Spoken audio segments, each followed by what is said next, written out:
Hello and welcome to TrumpTube Media Network. This is episode number 2. One of the things we're going to be doing is allowing the American people to speak their voice in their First Amendment freedom of speech. Of course, most people have no method of getting out there and actually doing it without setting up their YouTube channel and this and that and the other, and that's a lot of work.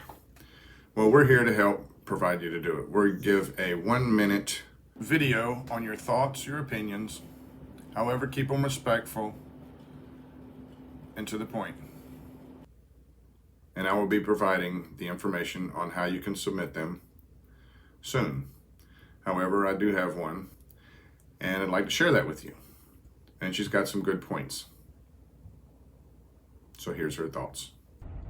Hi, Troy. Thanks for having me on. I would like for everybody to stop and say a prayer, especially for the 400,000 children that have gone missing from the United States. The majority of these kids have been sex trafficked. And it seems that the mainstream media only wants to push riots. They only want to push racism and division in our country.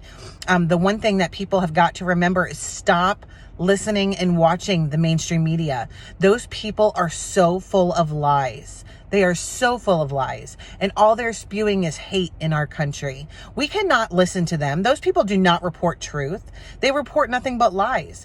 And people like Jeffrey Epstein and Giselle Maxwell seem to have fallen off the radar. And they've fallen off the radar because it doesn't fit the left's narrative. I'm sorry, but kids, our children who are being murdered and sex trafficked, that's a big deal. Now, what I'm referring to actually is being pulled off of all the media. It's very difficult to find it now, but she does have a valid point, especially the Jeffrey Epstein stuff is still out there. It's huge, and it has been taken off of the mainstream media, which it shouldn't be. You know, these are our children. So let's take a look. I did find a clip that I can share. Trying to keep it to where we don't get knocked off the platforms like everybody else. However, she's absolutely true on this. Let's check it out. I went to Jeffrey Epstein's house. It was just a dark turning point in my life.